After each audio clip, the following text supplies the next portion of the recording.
네, 시청자 여러분 안녕하십니까? 신은식 장군님 나오셨습니다. 안녕하세요. 네. 네.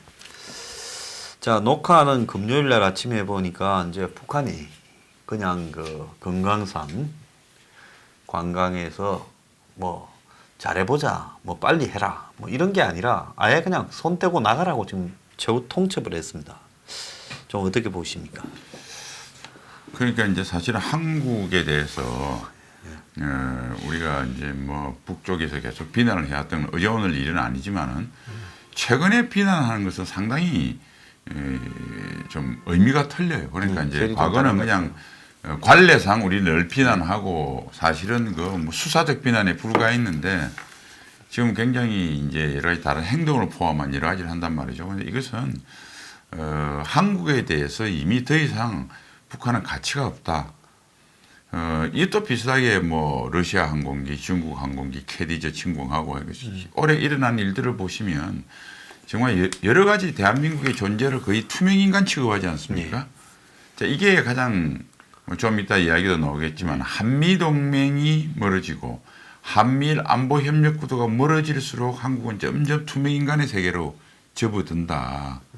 그래서 이제 사실 뭐 그렇게 됐고 그다음에 지난번에도 여러 번 말씀드렸으나만 문재인한테는 벌써 김정은 계산이 끝났다. 받을 거 다 받았다. 예.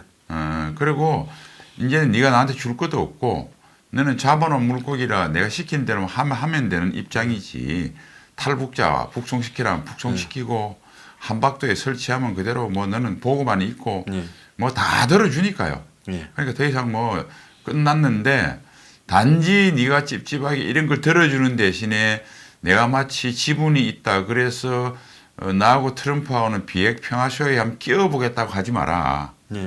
너는 그 내가 지불할 게 없다. 그냥 너는 나 시킨 대로 하면 돼. 뭐 이런 이야기를 한 거죠. 근데 이제 문재인은 지금 북한의 요구를 다 들어주고 있지 않습니까? 이제 유엔에서 뭐 조사한다는 데까지 뭐 탈북자까지 북송시키는 반인권적 만행을 저질렀고요. 근데 이렇게 하면서 문재인이 왜 그럴까요? 하여튼 내년 총선을 위해서 어디 비핵화 쇼를 하는데 자기도 한번 끼워보려고 하는데 이제 김정은이가 이제 이미 그리고 또 알았습니다. 문재인이가 아무리 뭐 발버둥을 쳐도 금강산 관광이나 개성공단은 문재인이가 할 수 있는 게 아니구나. 트럼프가 할 수 있는 거구나. 그런데 마치 네가 옆에서 뭐 중매쟁이처럼 놓는 것처럼 지분 니는 할 역할이 없는데 마치 역할이 있는 것처럼 쇼를 해가지고 네가 네 지분을 챙기려는 그 행위를 나는 도저히 못 두고 보겠다. 이런 이야기라고 봅니다. 그래서 지금 이제 보면 이미 11일 날 최후 통첩으로 너네들하고 안 한다. 이렇게 보냈는데 너네들이 지금까지 그걸 갖다가 그 밖으로 알리지 않고 시시하면서 묵묵부답을 하고 있어서 우리가 공개적으로 깐다 하고 까발렸다라고 이야기를 하고 있어요. 그래서 그 사이에 한국이 뭐 북한하고 이 문제를 가지고 회의하자고 자꾸 문서를 보내고 이러니까 북한은 이제 우리가 너네들하고 만나진 않는다. 그냥 문서로 보내고 끝내자 해서 이 북한이 지금 통일부가 제안한 실무회담 제안을 29일 날 10월 29일 날 거부하고 또 방북해서 점검하자라는 것도 거부하고 그리고 또 두 번째 보냈는데 아예 답변도 안 했다는 겁니다. 그래서 한국이 가을 뻐꾸기 같은 소리를 자꾸 못 알아듣는 소리를 하길래 10월 29일과 11월 6일 우리 장난 아니다. 고마하자 했는데도 한국이 자꾸 찝쩍거려서 11일 날 최후 통첩이다 했는데 그걸 받고도 밖으로 공개도 안 하고 시시해서 우리가 이제 까발렸어. 너네들하고 안 한다라는 거를 이 만천하에 공개한다. 지금 이 이야기거든요. 그러니까요. 그럼 11일 날 이게 왔는데 지금 이거 보도된 거 보셨습니까? 못 봤어요. 그러니까 국민들 앞에는 속인 거 아닙니까? 북한이 금강산 끝내겠다는데. 희한한 저런 문재인 정부 같은. 근데 좀 다른 얘기. 오늘 갤럽 조사 뭐 믿지는 않습니다만은 문재인 지지가 제일 잘하는 게 외교 잘해서라고 오늘도 나오더라고요. 외교 천재 문재인. 참 한국 사람들 국민들 뭐 이 유평 보시는 분은 전혀 다른 종류의 국민이지만 참 문재인 지지자들을 보면 저건 참 저 사람들이 최소한의 지성이 있는가 싶기도 하고요. 어쨌든 지금 하는 거 보면 진짜 스토커도 저런 스토커가 없습니다. 네. 그 여러 번 해서 이제 그만 만나자고 했는데 계속 뭐 연애 편지 보내고 꽃다발 보내고 집 앞에서 죽 치고 앉아 있고 뭐 여러분 그런 생각 안 듭니까? 이제 이게 참 이게 아니 대한민국이 언제 북한한테 스토커했습니까? 대한민국 국민 중에 그런 사람이 있어요? 북한이 우리를 스토커를 해서 그렇죠. 좀 이렇게 뭐 좀 주십시오 형님 해도 좀 줄까 말까인데 너 핵개발 응? 그럼 내려놓으면 내가 줄게 이렇게 할 판인데 문재인이라고 하는 저 어줍잖은 인간을 대통령으로 뽑아놓은 바람에 문재인이 개인 문재인이 아니고 대한민국을 상징하는 대통령인데 본인 입으로는 뭐 남쪽 대통령이라고 했습니다만 아주 우리 국민을 수치스럽게 만들어요. 빨리 그 문재인이 쫓아내야 돼요. 방법은 그것밖에 없습니다. 그러니까 얼마나 김정은이한테 그 구차하게 도저히 게임도 안 되는 도저히 서로 어울리지도 않은 상대 김정은이한테 저렇게 모욕을 당하고 스토킹하고 이 우리 온 동네 우사라고 그러죠. 네, 우사라 그러죠. 예, 그러니까 저 스토킹 당하던 여성 측에서 참다 못해서 얼마나 했는지 그 밤에 쓴 삼류 저질 연애 편지하고 뭐 꽃다발하고 이런 걸 동네 사람들 앞에 다 공개를 한 거 아닙니까? 그렇죠. 그런데도 그것을 외교 천재라고 생각하는 국민이 아직도 있다고 하니까 나 참 이 사람들 다 어떻게 해야 될지 모르겠어요. 자, 여기서 이제 우리가 하나 좀 봐야 될 거는 저 며칠 전에 있었던 네네. 뭐 2일날 왔다가 5일날 돌려보냈는데 사진에 찍혀가지고 지금 난리가 난 그 탈북인 북송 사건 그 부분에서 보면 지금 만약에 그날 TV의 카메라에 국회에서 김유건 그 청와대 안보실 1차장의 이 핸드폰이 안 찍혔으면 그냥 넘어갔을 거 아닙니까? 아무도 몰랐죠. 그걸 어떻게 알아요? 왔는지 뭐 보냈는지 네, 모르죠. 모르고 넘어갈 거 아닙니까? 그야 뭐 내부 고발이 없이는 모르는 거예요. 예. 그렇게 하려고 했다가 참 하나님이 보호하사 그게 찍힌 거죠. 자, 그런데 여기서 이제 가장 우려스러운 일 중에 뭐 여러 가지가 있겠습니다만 또 하나는 JSA 부대의 대대장이면 중령입니까? 네. 예, 중령이 그 김유건 차장은 이 3스타로 제대한 사람이죠. 제대한 지 좀 된 사람이지 않습니까? 그렇죠. 저 사람은 와 좀 새삼스럽게 저기 가가 2015년도 전역한 거라고 있습니다. 2015년 전역했습니까? 아마 그저 문재인 캠프에 아마 활동을 했는가 캠프였던 그렇게 뭐 정확한 아닌데 저는 그렇게 기억이 좀 남아 있는데 어쨌든 뭐 캠프에 있었건 그 뒤에 있었건 문재인 정부하고 어떤 뭐 연관성이 있었으니까 연관성이 들어갔겠죠. 근데 이제 그때 들어갔는데 근데 지금까지 과정에서 보면 전번에 이 합참의장 무슨 육참 총장 앞에서 무슨 사단장을 나무란 적도 있죠. 뭐 보고를 받으면서요. 그거는 제가 뭐 본 기억이 안 나고 하여튼 뭐 지난번에 목순 사건 때문에 정경두 장관을 뭐 또 혼을 냈다라는 보도는 본 적이 있습니다. 그래서 청와대 안보실장이면 뭐 직급으로 차장이면 직급으로 보면 실장이 뭐 장관급 차관급 정도 차관급 정도 되는데. 예.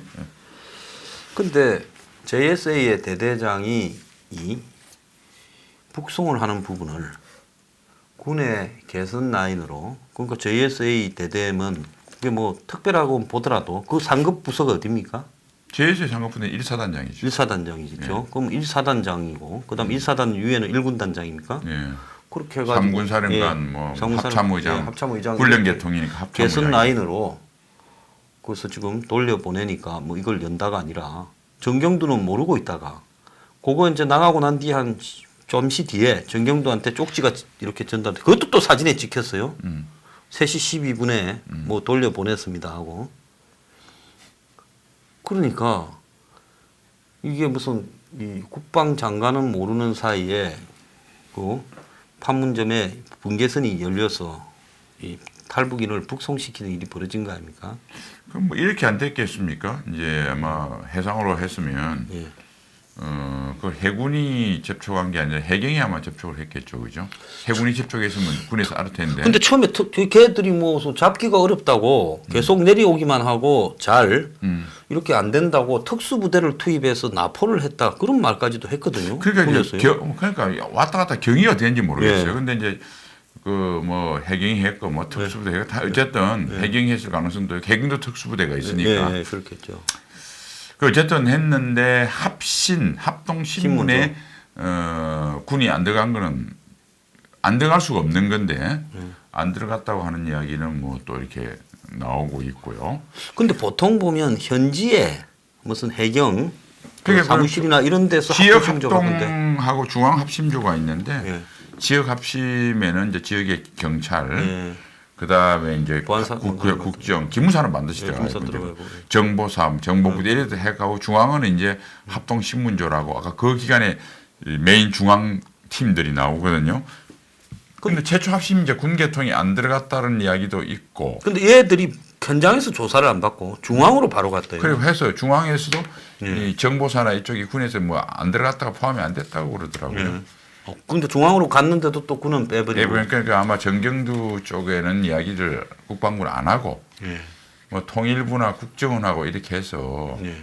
아마 거기도 뭐 주는 청와대에서 주로 한 것 같아요. 그러니까 아마 제 봐서 넘어왔는 그 임세나 그 전이나 뭐 이게 함직 추정인데 북한에서 통보를 안 받았겠나 청와대에 내려가니까 돌려보내라. 그러니까 이게 이제 말이 나면 손해니까 극기에 보완하고 그다음에 어차피 육상으로 올라가면 JSA 대대장이 그 확인 안 할 수가 없으니까 아마 JSA 대장한테 이야기를 했을 거고 혹시 그 검문소도 통과해서 들어가야 되거든 JSA.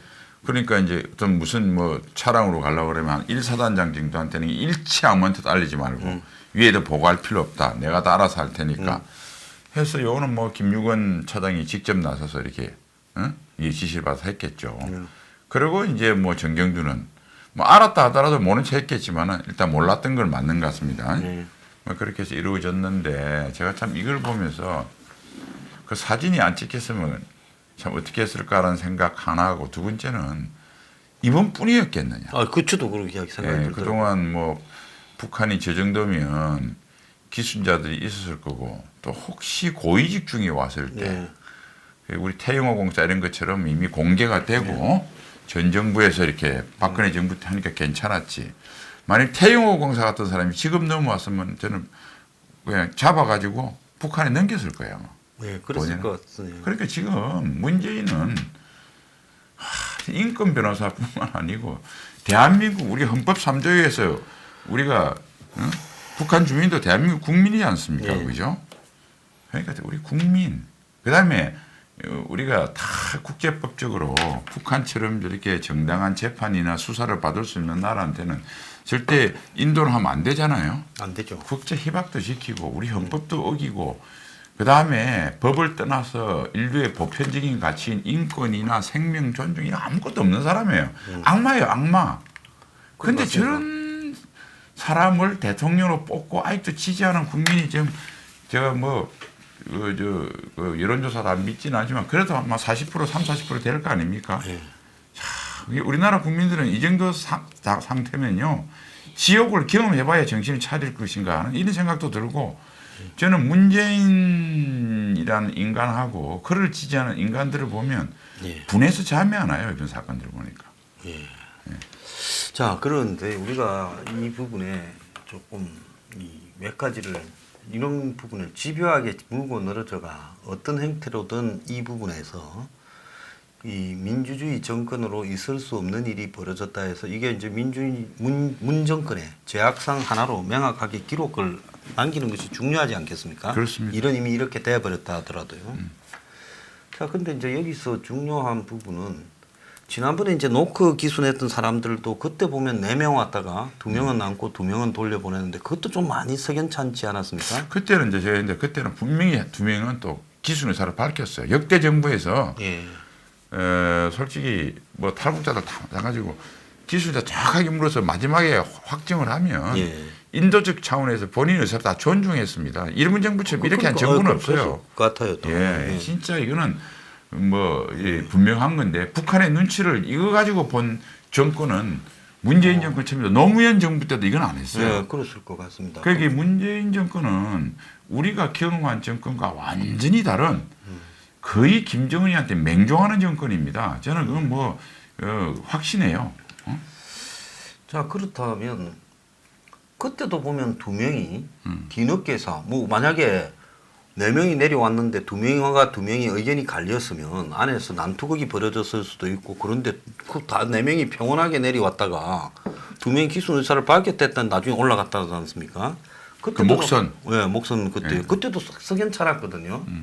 그걸 석연치 않죠. 네, 그때는 그래도 이제 주민들이 봤으니까 예. 그걸 없었던 걸로 못하니까 못하니까. 어떻게 그렇게도 2명은 남겼다고 치더라도 근데 이번 같은 경우에는 저렇게 언론에 공개도 안 하고 그런 것들이 내려왔다고 납포했다고 보도도 안 나오고 그리고는 돌려보내서 넘어갔다라고 할 때까지도 또 이 공개를 안 했다라는 것도 문제고 또 거기에 보면 이 그러니까 국정원하고 통일부가 좀 의견이 안 맞고 있다라는 말, 그래서 지연되고 있다라는 말도 나오지 않았습니까? 그래서 저는 뭐 국정원은 돌려보내자고 통일부가 반대했는지 뭐 반대인지 그렇게 생각했는데 나중에 알고 보니까 두 기관 다 요거는 조금은 문제가 있다라고 이견을 제기하면서 지연이 좀 실무적으로 됐던 것 같아요.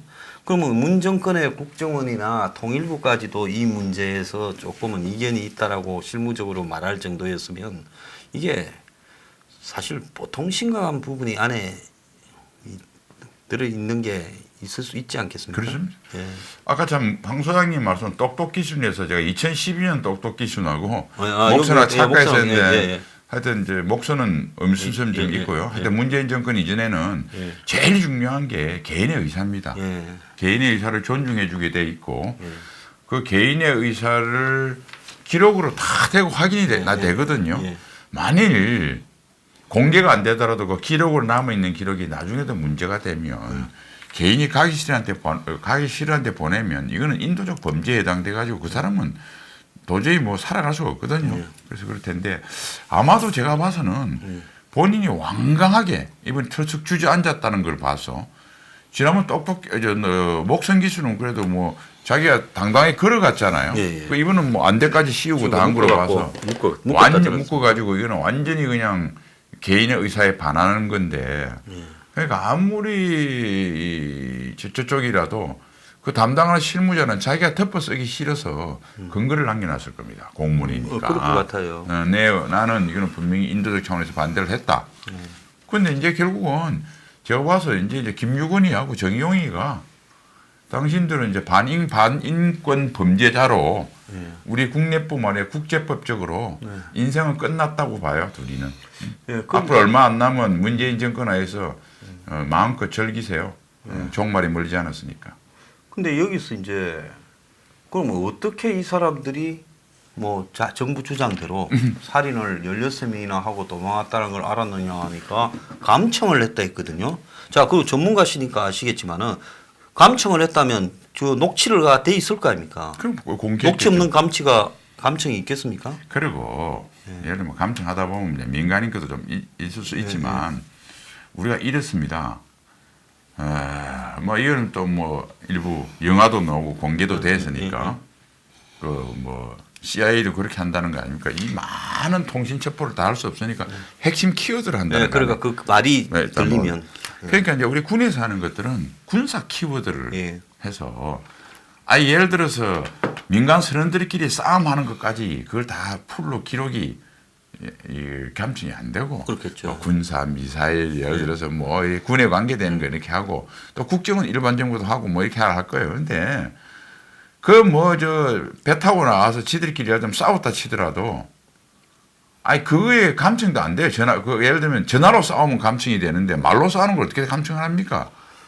그것도 웃기는 이야기고 녹음을 옆에서 한다는 소리인데 미리 가서 말이 감청됐다는 말이 이해가 잘 안 갔어요. 그러니까 감청은 유무선 전화를 할 때 감청이 되는데 유선은 또 감청이 안 돼요. 유선은 잭을 물려야 됩니다. 그러니까 우리 유선 전화를 꼽아서 따야 되겠죠. 그렇죠? 그러니까 우리 뭐 영화에 보면 정보원이 가서 그다음 뭐 전화 이 코드에 끼우는 거죠. 무선은 우리가 감청을 하죠. 그러니까 그 16명이 감청했다는 소리는 16명이 이제 핸드폰을 각자 들고 주먹도 치고 이렇게 싸웠다는 소리인데 싸움에서 죽느냐 사느냐인데 핸드폰 들고 말해가면 핸드폰 죽이려면 육승으로 바로 옆에 붙어서 칼을 쓰거나 했을 거 아니에요. 근데 왜 전화를 들고 이렇게 칼을 쑤십니까? 그게 말이 일단 안 되고. 그다음 일반적인 대화를 감청을 하려고 그러면 뭐 대한민국이 뭐 NSA입니까? 그거 전파를 쏴가지고 개인이 대화까지를 도청을 한다고 하는 것은 그 가서 방에 배에다 도청기를 신거나 정말 우주에서 그 정도 하려면 제가 봐서 미국 정도 기술에 저 크렘블린이나 베이징 저 시진핑이 사무실 정도에 그냥 고성능으로 쏴서 육성 대화도 들을 수 있으려는 거는 그거는 뭐 얼마나 그거 할 텐데 아니 한국에 그런 기술도 없지만은 배 타고 나온 선원들끼리 그 잡담인지 뭐한지 모르는 육성 대화를 우리가 뭘 감청을 합니까? 그러니까 좀 이 정부는 보면 말이죠.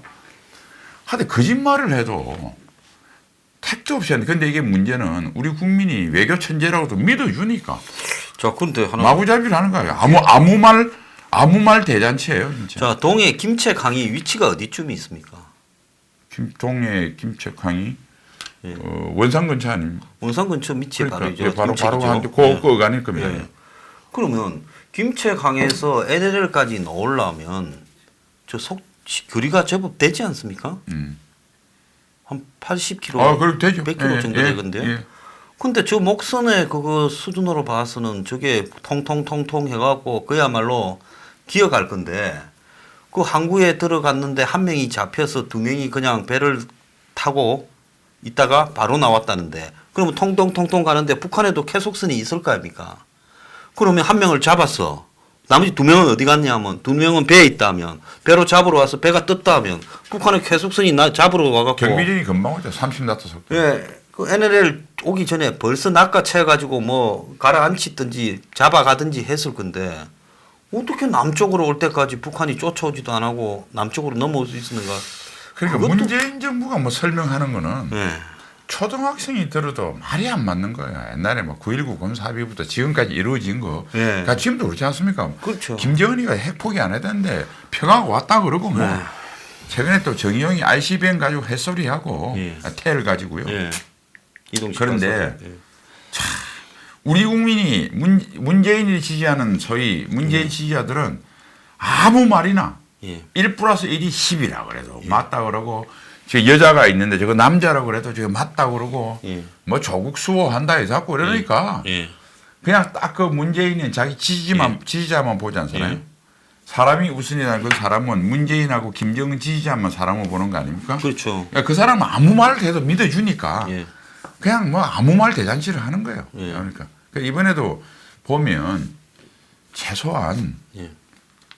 그 일반 국민이 들어도 예.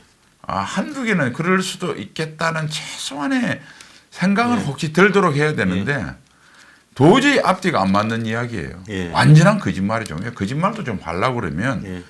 좀 실력 있게 해야 되는데 예. 뽑아놓은 사람들을 지적인 능력이 3유들만 뽑아놓으니까 예. 거짓말도 또 3유로 해요. 와, 참. 참 희한한 정권이고 희한한 이 정권에 참여하는 인간들이에요.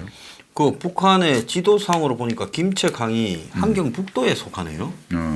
함경북도예요. 그러니까 저기 원산보다도 훨씬 위인데. 위에구나. 예. 근데 여기서 여기서 어떻게 넘어온다는 말인지 좀 이해가 잘 안 가네요. 함흥하고 평양, 예. 원산하고 원산 중간이 그 사이 같아. 맞아. 그 사이 같아. 예. 그러니까 제법 멀어요 이게. 예. 어쨌든 뭐 가까이 있어도 예. 뭐 하여튼 앞뒤가 안 맞는 소리죠. 뭐. 예, 앞뒤가 안 맞는 소리가 그러니까 이렇게 넘어올 수가 없다라는 이야기인데. 예.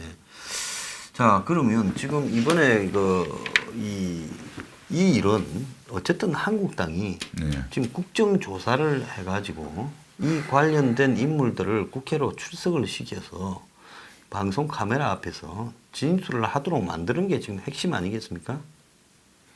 사실은 참 그래서 이게 예. 이제 그런 애로사항은 또 있는 것 같아요. 예. 문재인 정권이 워낙 며칠에 한 번씩 사건을 터뜨리니까 예.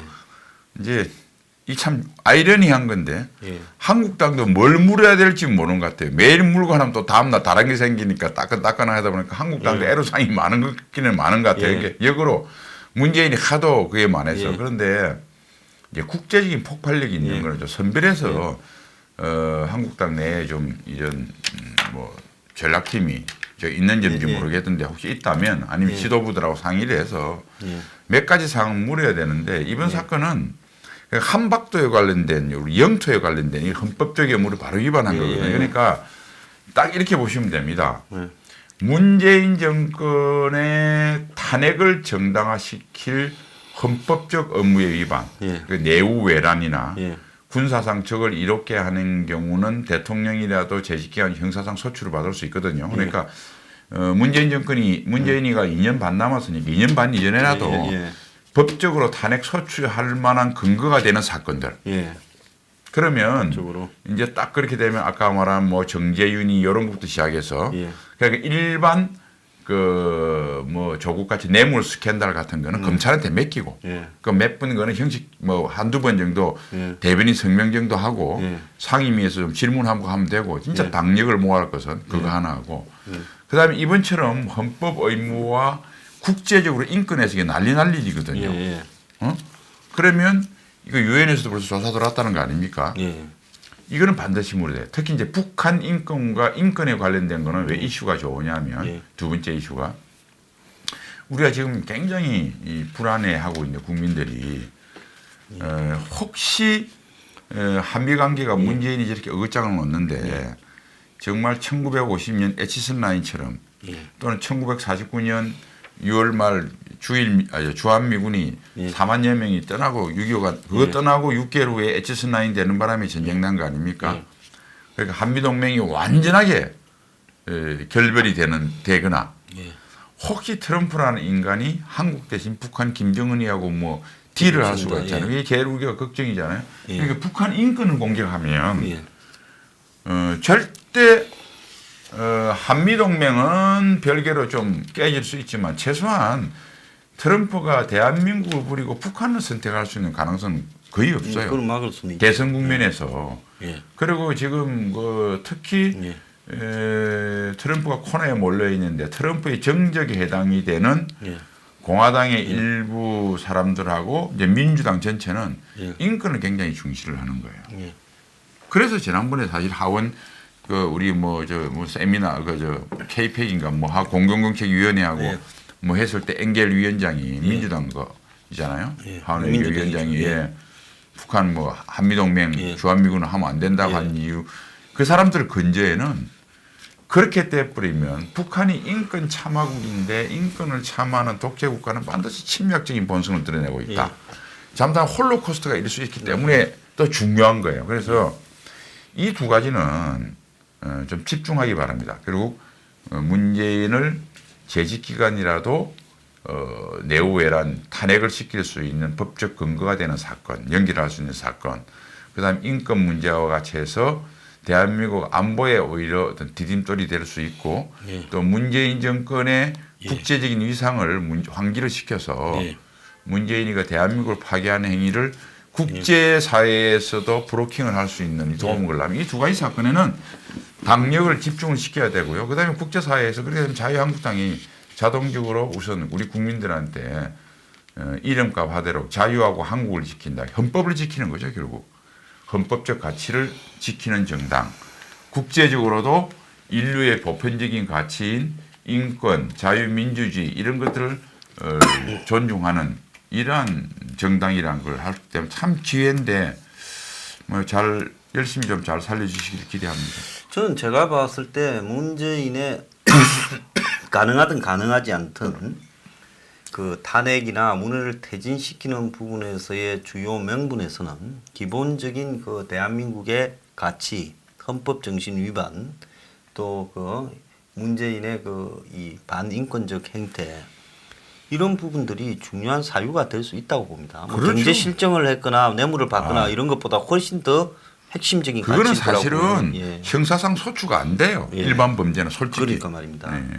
그러니까 지금 이 탈북민을 이렇게 강제 북송하는 부분에서 실제로 거기에 살인이라는 부분은 거기에 나왔지만은 문 정권이 이야기한 16명의 살인이라는 것은 현재로서는 어디에도 근거가 없고 입증하기 어려운 이야기고 객관적으로 드러난 사실은 2명이 탈북을 했는데 한국에 도착해서 기순 의사를 밝혔는데 그 2사람의 의사에 반해서 묶어서 눈을 가려서 강제적으로 이 판문점에서 돌려보냈다. 이게 핵심이고. 그럼. 예. 거기서 지금 뭐 16명을 뭐 살해했니 안 했느니 하는 문제는 그걸 갖다가 확인할 기회를 문 정권 스스로가 배도 몰수를 해두고 그 탈북민을 보내지 말고 둬야 성립될 수 있는 가정이고 전제지. 북한의 말만 믿고라든지 아니면 또 다른 밝힐 수 없는 사유 이런 것 때문에 저렇게 신속하게 조용히 국민이나 언론 앞에 공개하지 않고 돌려보냈다.